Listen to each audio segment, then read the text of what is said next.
Welcome to my channel. ഇന്ന് ഞാൻ വന്നിരിക്കുന്നത് ഒരടിപൊളി പൊട്ടാറ്റോ മസാലയുടെ റെസിപ്പി ആയിട്ടാണ്. വളരെ എളുപ്പത്തിൽ നമുക്കിത് തയ്യാറാക്കിയെടുക്കാം. ചപ്പാത്തിയുടെയും അപ്പത്തിൻ്റെയും റൈസിൻ്റെ ഒക്കെ കൂടെ നല്ലൊരു കോമ്പിനേഷനാണിത്. നമുക്കപ്പോൾ വേഗം വീഡിയോയിലേക്ക് കടക്കാം. എങ്ങനെയാണ് തയ്യാറാക്കുന്നതെന്ന് നോക്കാം.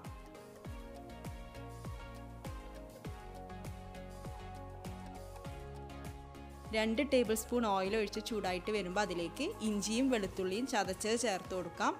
സൺഫ്ലവർ ഓയിലാണ് എടുത്തിട്ടുള്ളത്. ചെറിയൊരു കഷ്ണം ഇഞ്ചിയും 5 അല്ലി വെളുത്തുള്ളിയാണ് എടുത്തിട്ടുള്ളത്. നന്നായിട്ടൊന്ന് വഴറ്റിയെടുക്കാം.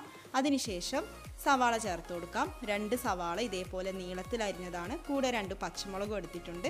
അപ്പോൾ പെട്ടെന്ന് വഴന്ന് കിട്ടാൻ വേണ്ടിയിട്ട് ആവശ്യത്തിന് ഉപ്പും കൂടെ ചേർത്തിട്ട് നന്നായിട്ട് വഴറ്റിയെടുക്കാം.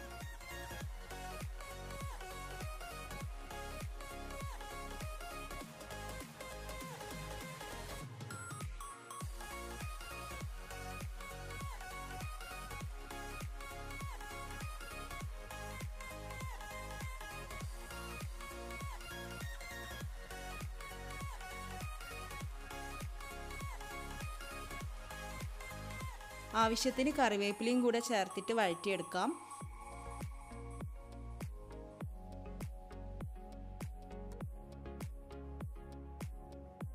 സവാള നന്നായിട്ട് വഴന്ന് വന്നിട്ടുണ്ട്. ഇനി പൊടികൾ ചേർത്ത് കൊടുക്കാം. എപ്പോഴും ചേർക്കുന്നത് പോലെ തന്നെ ആദ്യം മഞ്ഞൾപ്പൊടി ചേർത്ത് കൊടുക്കാം.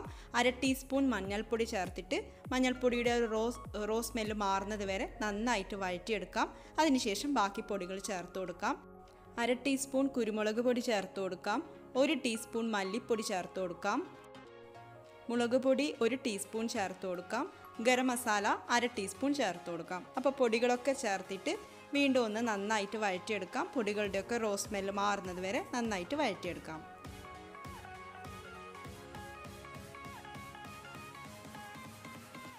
അടുത്തതായിട്ട് ചേർത്ത് കൊടുക്കുന്നത് തക്കാളിയാണ്. അപ്പോൾ 2 തക്കാളിയാണ് ഞാൻ എടുത്തിട്ടുള്ളത്. ഇതേപോലെ കഷ്ണങ്ങളാക്കിയിട്ട് ചേർത്ത് കൊടുക്കാം. എന്നിട്ട് ഈ മസാലയുമായിട്ട് നന്നായിട്ടൊന്ന് മിക്സ് ചെയ്യാം. അതിനുശേഷം വെള്ളം ഒഴിക്കാം. 1/2 കപ്പ് വെള്ളമാണ് ഞാൻ ഒഴിക്കുന്നത്. 1/2 കപ്പ് വെള്ളം ഒഴിച്ചതിന് ശേഷം വീണ്ടും ഒന്ന് മിക്സ് ചെയ്യാം. എന്നിട്ട് 5 മിനിറ്റ് മീഡിയം ടു ഹൈ ഫ്ലെയിമിൽ ഇട്ടുകൊണ്ട് അടച്ചു വെക്കാം.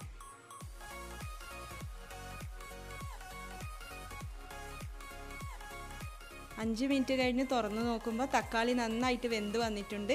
ഇനി ഇത് നന്നായിട്ടൊന്ന് ഉടച്ചെടുക്കണം. ഇനി അടച്ചു വെക്കൊന്നും വേണ്ട. ഇങ്ങനെ തുറന്ന് വെച്ചുകൊണ്ട് തന്നെ ഇത് നന്നായിട്ട് ഇങ്ങനെ ഇളക്കി കൊടുത്തുകൊണ്ടേയിരിക്കാം.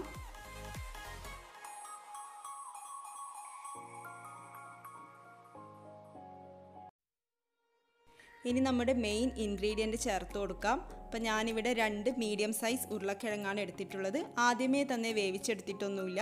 ഇനി ഇത് വേവിച്ചെടുക്കണം. അപ്പം നമുക്ക് ആദ്യം ഈ മസാലയുമായിട്ട് ഉരുളക്കിഴങ്ങ് നന്നായിട്ടൊന്ന് മിക്സ് ചെയ്ത് കൊടുക്കാം. അതിനുശേഷം ഉരുളക്കിഴങ്ങ് വേവിക്കാൻ ആവശ്യമുള്ള അത്രയും വെള്ളം ഒഴിച്ചു കൊടുക്കാം. 1 കപ്പ് വെള്ളമാണ് ഒഴിക്കുന്നത്. എന്നിട്ട് നമുക്കിത് അടച്ചു വെച്ച് മീഡിയം ഫ്ലെയിമിൽ ഇട്ടുകൊണ്ട് വേവിച്ചെടുക്കണം.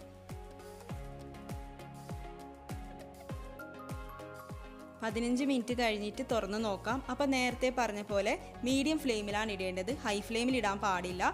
ഇപ്പോൾ വെള്ളമൊക്കെ നന്നായിട്ട് വറ്റി വന്നിട്ടുണ്ട്. ഉരുളക്കിഴങ്ങ് വെന്ത് കിട്ടിയിട്ടുണ്ട്. ഇനി അടച്ചു വെക്കാതെ 1 മിനിറ്റ് നേരത്തേക്ക് ഇതേപോലെ ഒന്ന് ഇളക്കി കൊടുക്കാം.